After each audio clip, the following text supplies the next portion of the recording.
Okay, today I'm going to show you what I know about this little roller file guide thing. This thing here, the blue part with the rollers, is for sharpening the teeth, and this other metal tab is for measuring the height of your depth gauges, otherwise known as rakers. Okay, I'll show you the sharpening guide part first. Before you ever file a saw, you should always tighten your chain. On this saw, Husqvarna, first you loosen these two nuts on the sprocket cover. And this little adjusting screw, just turn clockwise, that tightens the chain. Then retighten your nuts.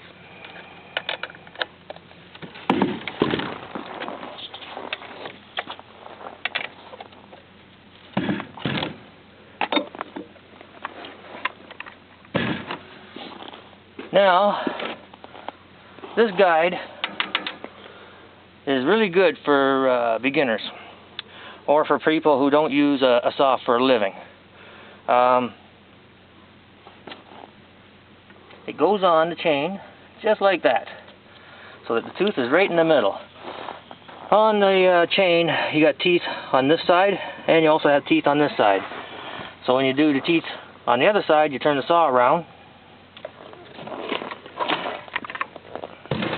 and you move the raker, the file guide, so it sits this way.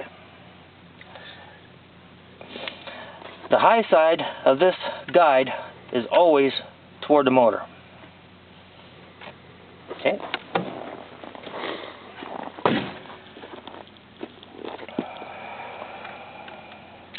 I always like to put this little tab up against the bar to keep it more stable.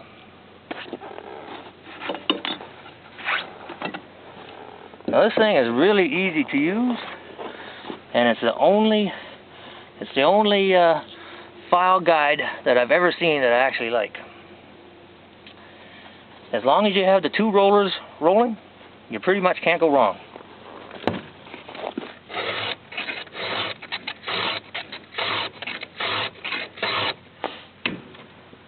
It's easy.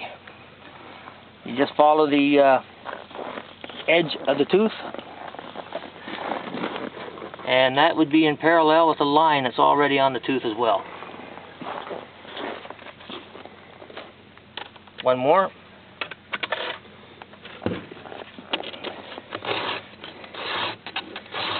Remember, you only file in one direction, and you pull the file away on your backstroke.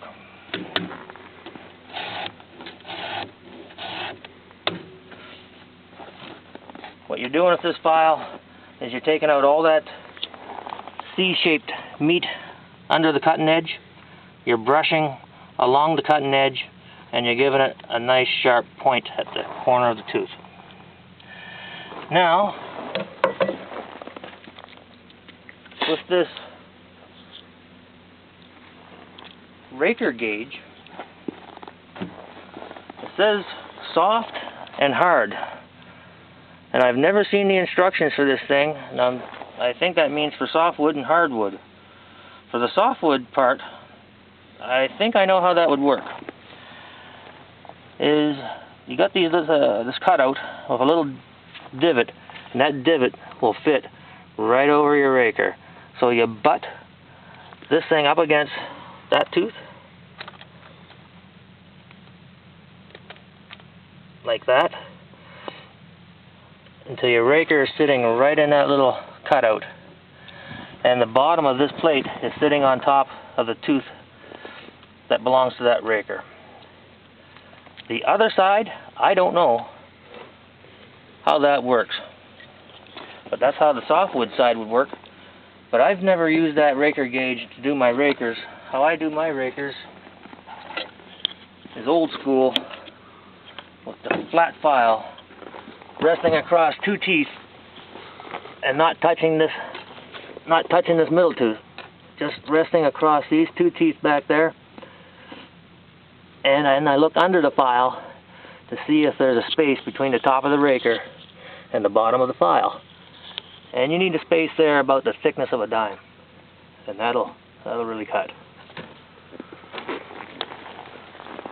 Okay, that's it for today.